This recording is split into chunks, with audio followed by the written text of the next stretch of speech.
시대 인물인 스가랴는 기원전 BC 520년에 그 예언 활동을 시작했습니다. 스가랴라는 이 선지자, 그 이름의 뜻은 흔한 이름인데 의미가 어떠냐면 여호와께서 기억하신다. 이런 의미의 선지자입니다. 스가랴, 여호와께서 기억하신다. 그래서 지금 이 성경이 쓰여지는 이 내용의 그 배경을 조금만 보면 스가랴라는 이 선지자는 바사왕 고레스 이 사람이 예루살렘에 돌아가서 성전 재건을 원하는 사람은 해도 된다. 이렇게 허락했을 그 당시에 활동했던 그런 선지자입니다. 그래서 페르시아와 고레스는 그런 어떤 좀 관용적인 정책을 펼쳤습니다. 그래서 이 포로들이 언제든지 가서 예루살렘 성전을 재건해도 된다. 이런 그 어떤 이스라엘 백성들의 오랜 소원이 성취되는 그러한 역사적인 사건이 생긴 것입니다. 그래서 약 한 5만 명 정도의 포로가 이 관용적인 정책의 혜택을 입었습니다. 그래서 드디어 이 사람들은 가나안 땅에 재정착해서 성전을 회복하기로 결심했던 것입니다. 그래서 이스라엘 백성들은 고레스 왕의 이러한 정책 덕분에 BC 536년 2월쯤 그들이 성전의 기초를 놓게 된 겁니다. 그런데 이스라엘 백성들 입장에서 드디어 자신들이 그렇게 원하던 무너졌던 성전을 재건축하는 그 일에 대해서 얼마나 감격하고 기뻤겠습니까? 그럼에도 불구하고 공사 그 초기에 사마리아인들이 그 공사를 참여했다가 거절당하니까 반대하고 이런 여러 가지 그 반대하는 세력들에 의해서 멈추어진 것입니다. 성전 재건을 하는 일이 굉장히 많은 회방이 있었습니다. 그래서 거의 14년간 성전 공사가 중단되었습니다. 그 공사가 중단이 되다가 다시금 학개와 스가랴가 이제 동족들을 일깨워서 성전 공사를 다시 할 수 있도록 격려하는 그러한 역할을 한 것입니다. 스가랴는 이 성전 재건을 위해 열심으로 이제 수고하고 그러한 일을 했던 선지자를 볼 수 있습니다. 성전 공사를 재개할 수 있도록 열심히 독려하고 또 그렇게 했는데 그때에 수룹바벨, 총독 수룹바벨이 그 성전 재건 공사에 앞장을 선 그런 인물입니다. 수룹바벨을 통해서 하나님께서는 이 일들을 일으키신 것입니다. 그리고 대제사장 여호수아 이 두 사람이 공사의 주축이었습니다. 그래서 오늘 이 말씀은 스가랴 선지자를 통해서 하나님께서 이러한 메시지를 주시고 이 일에 대해서 하나님께서 어떻게 말씀하시는지 그것이 기록되어 있는 내용인데 오늘 본문 4장 6절에 보시면 여호와께서 수룹바벨에게 하신 말씀이 이러합니다. 만군의 여호와께서 말씀하시되 이는 힘으로 되지 아니하며 능력으로 되지 아니하고 오직 나의 영으로 되느니라.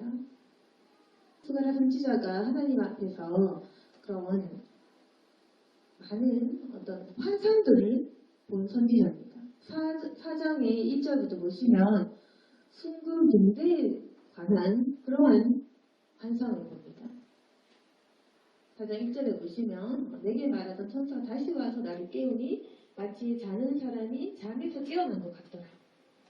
뭔가 어떤 비몽사몽 중 자는 사람이 잠에서 깬 것 같이 그런 와중에 천사가 와서 물었습니다. 네가 무엇을 보느냐 하니까 내가 보니 순금 등잔대가 있는데 그 위에는 기름 그릇이 있고 그 기름 그릇 위에 7 등잔이 있으며 기름 그릇 위에 있는 등잔을 위에 7관이 있고 그래서 이제 기름을 흘려주면 그 이제 등대가 등잔에 이제 그렇게 흘러가는 그리고 그 등잔대 곁에 2 감람나무가 있는데 양쪽에 있었던 겁니다.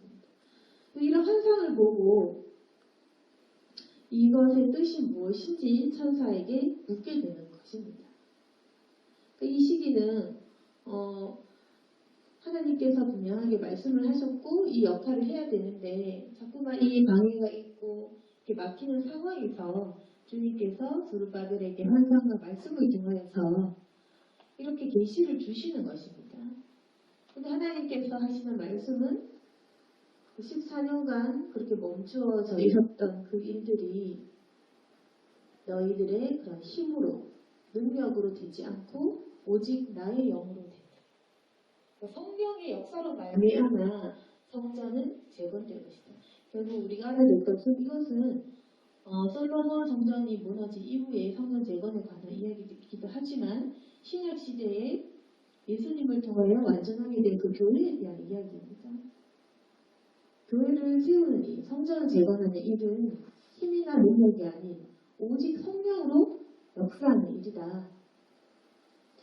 그래서 7절에 보시면 큰 산한 네가 무엇이냐 네가 스룹바벨 앞에서 평지가 되리라. 큰 산이라는 것은 우리가 보기에 방해물로 생각됩니다. 그것이 스룹바벨 앞에서는 평지가 될 것이다. 이런 믿음이 있어야지 우리가 각자 기도하는 그 기도의 응답들이 이루어집니다.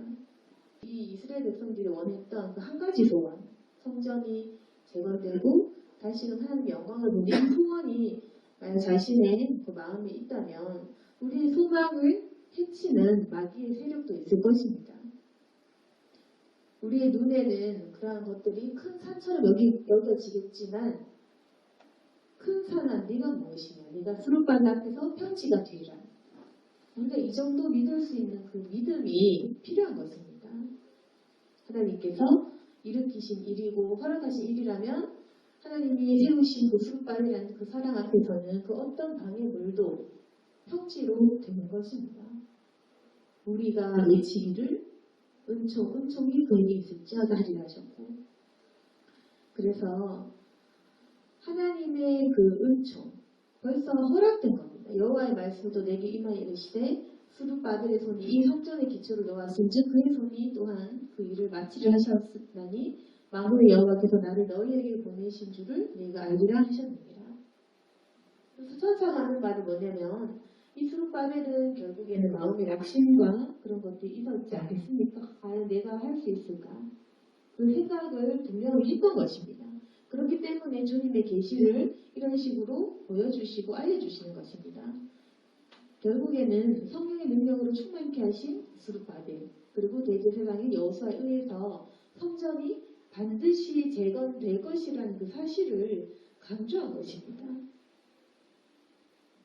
그래서 신약 성전인 우리가 지금 얘기드리고 있는 이 교회가 결국 그리스도에 의해서 세워진 것을 예언하고 있다. 예수님을 예표하는 스룹바벨과 대제사장인 여호수아를 통해서 그런 말씀을 하고 계신 것입니다. 그 수가라는 등잔대 좌우에 두 감람나무가 무슨 뜻이냐 이렇게 여쭈어봤더니 12절에 보시면 금기름을 흘리는 두 금관 옆에 있는 감람나무 두 가지는 무슨 뜻이냐 그러니까 천사는 말합니다. 네가 이것이 무엇인지 알지 못하느냐? 알지 못합니다. 그러니까 14절에 기름 부은 받은 자 둘이가 있는데 온 세상의 주 앞에 서 있는 자이라. 그래서 아주 중요한 역할을 하는 그 두 사람 감람나무 두 가지 이것이 의미하는 사람은 바로 스룹바벨과 여호수아 그 두 사람이었습니다. 성전 재건을 하는 그 두 사람 하나님의 성령을 받은 그 두 사람을 의미하는 것이라는 겁니다. 그래서 이 환상을 보여주신 것은 스룹바벨 앞에서 평지가 되리라. 그리고 기름 부음 받은 자 둘, 스룹바벨과 여호수아 하나님께서 선택하신 이 두 사람을 통해서 성전 재건이 반드시 될 거니까 학계 선지자, 이스가랴 선지자 이 사람들을 선지자로 세우신 하나님께서는 이 환상을 통해서 너희가 하던 그 일들을 계속 해도 된다. 이렇게 힘을 주시고 주님의 음성을 들려주신 것입니다. 하나님께서는 말씀과 환상을 통해서 스가랴 선지자에게 계속해서 말씀하셨습니다. 이걸 보시면 하나님께서는 분명히 이스라엘 백성들을 건지시고 또 그들을 벌하기도 하시고 또 무너졌었던 이 성전이 다시금 재건축되게 하시고 그런 여러 가지 일들을 하시는데 오늘 본문 4절 10절에 보시면 작은 일에 날다고 멸시하는 자가 누구냐 이런 말도 나옵니다. 그게 뭐냐면 처음에 이제 그 컸던 솔로몬 성전에 비하면 스룹바벨이 세운 재건축된 그 성전은 너무나 초라했던 겁니다. 그래서 많은 사람들이 그 초라한 건축된 성전을 보고 울기도 하고 굉장히 비참했던 겁니다. 그렇지만 이것이 절대 작은 일이 아닐 겁니다. 사람들이 스룹바벨의 손에 다림줄이 있음을 보고 기뻐해라. 이 일곱은 온 세상에 두루다니 여호와의 눈이라. 하나님께서 감찰하시는 그 눈을 통해서 이 모든 것들을 보고 계시고 하시고 계신 것이기 때문에 절대로 이것이 작은 것이라고 멸시하지 말아라. 그리고 스룹바벨의 손을 통해서 하나님께서 이 일을 하신 것을 모든 사람들이 알 수 있도록 그렇게 하시는 겁니다. 그래서 스가랴 선지자와 함께 이 선지자를 통해서 백성들이 할 수 있도록 주님께서는 말씀을 주셨고 그리고 이 두 사람 스룹바벨 여호수아 이 사람을 통해서 실제적으로 이 모든 일을 잘 마칠 수 있도록 하셨고 그럼에도 불구하고 하나님의 뜻임에도 불구하고 분명히 이것은 회방 때문에 결국 십수년간 멈추어져 있었고 그동안 당연히 멈추고 실족하고 포기했던 그런 상황들도 있었던 것입니다. 그리고 우리가 이 일이 그냥 성전 재건축에 관한 일이 아니라 우리가 신약시대의 그 교회에 대한 의미를 같이 가진다고 봤을 때 교회를 세우는 것이 굉장히 힘들다는 얘기입니다. 우리도 또한 이 교회가 벌써 7년 정도 됐지만 교회를 세우고 부흥시키고 이렇게 하는 일들 되게 어렵다는 것입니다. 지금 이 시대에는 많은 교회들이 있지만 우리가 지금 방해를 받습니다. 예배도 해방을 받고 전도하는 것도 쉽지 않고 많은 교회들이 어려움을 겪고 있는 그러한 시기입니다. 하나님께서 세우신 교회이시고 허락하셔서 이 많은 교회들이 세워졌지만 굉장히 방해가 있습니다. 그래서 하나님께서 선지자도 보내시고 주님의 종들도 세우시고 보내주시고 하시지만 그 성령 충만한 스가랴 선지자, 학개 선지자, 음성을 듣고 환상을 보는 이런 선지자를 통해서 하시지만 그럼에도 불구하고 방해 때문에 14년간 중지가 되고 멈추고 사람들이 실족하고 포기하는 그런 일들이 있는 것처럼 우리가 교회를 세우는 일을 할 때는 반드시 회방이 있습니다. 그래서 우리가 교회를 계속해서 어떻게 유지를 하고 또 어떻게 우리가 믿음 생활을 할지 우리 신앙이 멈추고 정체되고 그렇게 우리가 여러 가지로 좀 실족하게 되는 그러한 시기도 있다는 것입니다. 교회가 세워지는 일이 굉장히 어려운 것입니다. 그래서 우리가 결론부터 살펴보면 결국에는 하나님께서 말씀을 통해서 하도록 하게 하시고 결국에는 하나님께서는 자신의 하실 일들을 충실히 하시는 분이십니다. 또 말씀이 중요한 이유는 뭐냐면 우리의 생각과 판단으로 되는 것이 아니고 우리가 예상한 것을 뛰어넘는 오직 그 하나님의 계획만이 이루어지는 것이지 우리의 생각대로 되는 게 아니다. 그리고 하나님께서 말씀하시는 건 뭐냐면 왜 하나님께서는 우리에게 이런 회방과 방해와 이런 낙심을 경험하게 하실까? 그건 뭐냐면 오늘 본문 4장 6절에 있는 것 같습니다. 힘으로 능력도 되지 않는다는 것을 우리에게 보여주시려고 하시는 것입니다.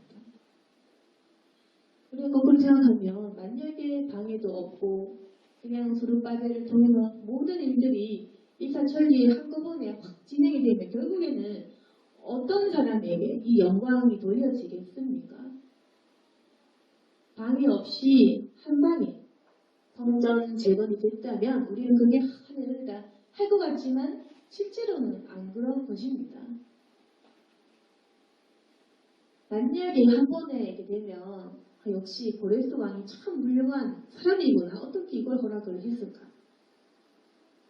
페르시아 고레스 왕, 이 사람을 정말 고맙다 이렇게 할 수도 있는 것이고 또 아니면 수르바벨이 참 대단한 사람이구나.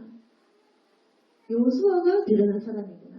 이렇게 하면서 결국 사람들은 수르바벨, 여호수아, 느헤미야, 모세 이런 눈에 보이는 사람에게 그 모든 영광을 돌릴 수밖에 없습니다. 또 모세도 하나님의 선지자로 이렇게 할 때 사람들이 모세를 하나님 보듯이 하지 않았겠습니까?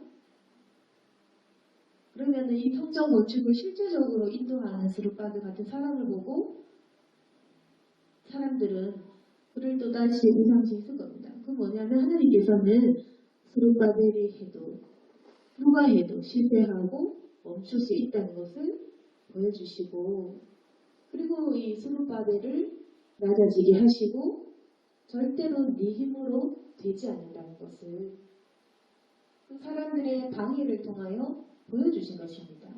그럼 다시 말해서 만약에 이 성전 재건이라는 중대한 사업이 그대로 순조롭게 갔다면 사람들은 자기 자신에게 또다시 교만해지고 감사가 무뎌지고 스룹바벨을 보이는 사람들을 우상시하고 또 페르시아 고레스 왕을 대단하게 여기고 하나님보다는 사람 중심으로 갈 수밖에 없는 그리고 스룹바벨조차도 역시 내가 이렇게 참 리더십 있게 잘했구나 또 마음에 은근히 이렇게 좀 교만해지는 그런 일들이 있었겠지만 하나님께서 방해를 통해서 내가 틀렸구나 내가 안 되구나 역시 나는 실패했구나 이런 좌절의 시간을 갖게 하면서 절대로 내가 할 수 없음을 주님께서 보여주시는 것입니다. 그럼 하나님의 역사는 무엇이냐면 성전 재건 그 자체가 아니라 스룹바벨을 낮추시고 백성들을 낮추시고 모든 사람이 주의 영만 의지하게 되는 그 일들을 원하시는 것입니다. 그러니까 하나님은 완전하시기 때문에 모든 사람이 다 완전해질 수 있는 방법을 주신 겁니다. 교회를 세우는 일이 만약 사람이 해서 다 회복이 된다면 우리는 많은 큰 일들을 일으키는 교회 목사를 의지하고 또 여러 가지 많은 일들을 잘하는 그런 사람을 의지하고 그렇게 될 겁니다. 그렇지만 주님께서 세우신 사람들 또한 멈추고 또 좌절하고 이런 과정을 통해서 하나님께서는 절대로 보이는 것들을 의지하지 않게 하시고 오직 성령만 구할 수 있도록 그렇게 하시는 것입니다. 하나님의 역사는 어떤 것에 중심이 있냐면 성전이 재건되냐 안 되냐 아니면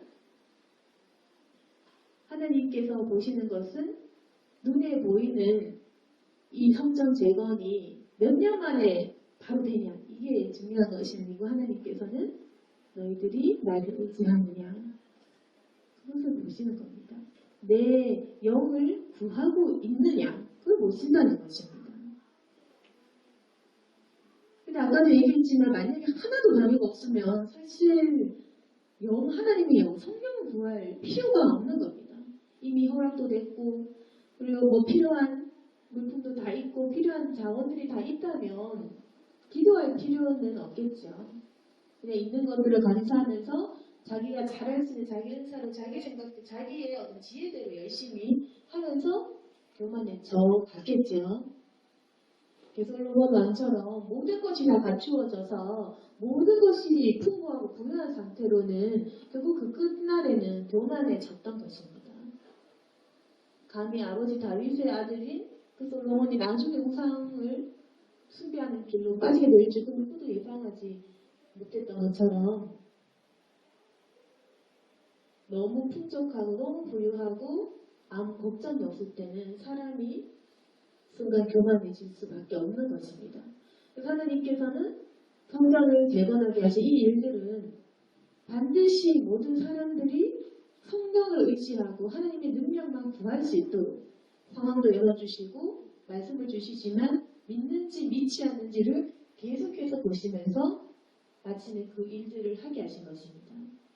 그러나 하나님께서는 말씀으로 힘을 주시고 그리고 좌절하지 않도록 반드시 수르바벨의 손이 그 일을 마칠 것이다라는 계시를 선지자를 통해 알려주시고 그렇게 하신 것입니다. 우리가 의지할 것은 바로 하나님의 말씀이고 그리고 지금 우리가 구할 것은 오직 성령인 것입니다. 우리가 마음의 어떤 영적인 소망 내지는 주님께 바라는 그런 간구가 있습니까? 어떤 일들인지는 모르겠지만 하나님 앞에서 우리가 잘 되고 또 이 신앙적으로 세워져 가는 그 일들이 바로 교회를 세우는 일과 같습니다. 왜냐하면 우리가 회복되면 우리가 모인 교회도 회복이 되지 않겠습니까? 각 사람이 성전이고 우리가 모인 곳이 바로 교회입니다. 그러면 마귀는 계속해서 하나의 성전이 우리 몸과 우리 자신을 치려고 할 것입니다. 또 우리가 신앙적으로 해방을 받고 우리가 굉장히 신앙적으로 멈추어져 있는 그런 시기도 온다는 것입니다. 그렇지만 하나님께서 우리를 포기하시고 취소하시면 그것이 아니라 우리에게는 믿음이 필요하고 성령을 의지하는 그 결단이 필요한 것입니다. 그 속에 있는 마귀에 대해서 네가 무엇이냐? 당장 떠나가라. 이렇게 선포할 줄도 알고 하나님의 힘만 의지하고 또 성령을 구하는 그러한 일들이 필요합니다. 그래야지 우리가 겸손히 하나님과 동행하면서 주님의 성령만을 의지하는 그런 그리스도인이 되는 것입니다. 근데 만약에 우리가 아무런 고난 없이 그냥 하나님께서 주시는 기도 응답과 물질과 여러 가지 풍요로운 그런 삶을 통해서는 결국에는 솔로몬 왕과 같이 마지막에는 마음이 흔들리고 변질되고 그렇게 되는 것입니다. 하나님이 우리를 온전하게 고치시기 위해서 우리에게 여러 가지 회방을 주십니다. 그렇지만 절대로 우리가 낙심하지 말고 하나님께서 우리에게 너에게 이것을 주셨다 하시면 끝까지 우리가 그 일을 마칠 수 있도록 하십니다. 그리고 우리는 내가 참 작은 자다 이렇게 생각할지 모르겠지만 이 환상을 통해 그 여호수아를 보여주신 것처럼 하나님이 보시기에 나는 성령의 기름 부음을 받은 자일지도 모릅니다. 우리는 나 자신이 초라하고 하나님께서 나를 늘 죄인과 같이 보실 거다라고 생각할지 모르겠지만 우리가 죄인이지만 하나님께서는 결국 우리 각자를 통해서 하실 일이 있으시고 또 그 일들을 함에 있어서는 우리도 기름 부음 받은 자들 하나님께서 성령의 기름을 주시는 성령 받은 사람들인 것입니다. 오늘 말씀을 정리하겠습니다. 우리의 힘으로 능력도 되지 않는다는 것을 깨닫게 하시고 절대로 내가 할 수 없도록 주님께서 우리는 좌절과 고난과 시련을 주십니다. 지금 우리는 오직 성령으로 된다는 것을 기억하시고 기도하셔야 됩니다. 성령을 구하고 다시는 우리가 충만한 사람이 되어서 주님께 나아가서 아버지의 음성을 듣고 주님께서 맡기신 우리의 사명들을 잘 감당하는 저와 여러분이 될 수 있기를 소망합니다. 아멘. 기도하겠습니다. 거룩하신 하나님 아버지, 때로는 우리가 하나님께서 보여주시는 이 길을 할지라도 방해 때문에 또는 나 자신 때문에 무너지고 좌절하는 그런 일들이 있습니다. 하나님 아버지, 나 자신을 나약하고 또 실패한 것만 같습니다. 우리가 잘 기다리지 못하고 이 시기 동안 하나님이 마치 버리신 것처럼 포기한 것처럼 느껴질 때도 있습니다. 그러나 우리를 겸손하게 하시는 하나님의 역사이신 줄 믿게 도와주시옵소서. 내 힘으로 되지 않는구나는 것을 깨닫는 과정인 줄 믿게 하여 주시옵소서. 오직 성령이 아니면 주님의 영을 구하지 않으면 그 어떤 일도 이루어지지 않음을 주님께서 알려주고 계십니다. 우리가 오직 성령을 의지할 수 있도록 도와주시고 주님 기도하며 다시금 회복될 수 있도록 도와주시옵소서. 우리 모든 성도들이 소망을 회복할 수 있도록 도와주시고 주님 주신 비전대로 살 수 있도록 인도하여 주옵소서. 예수님 이름으로 기도드렸습니다.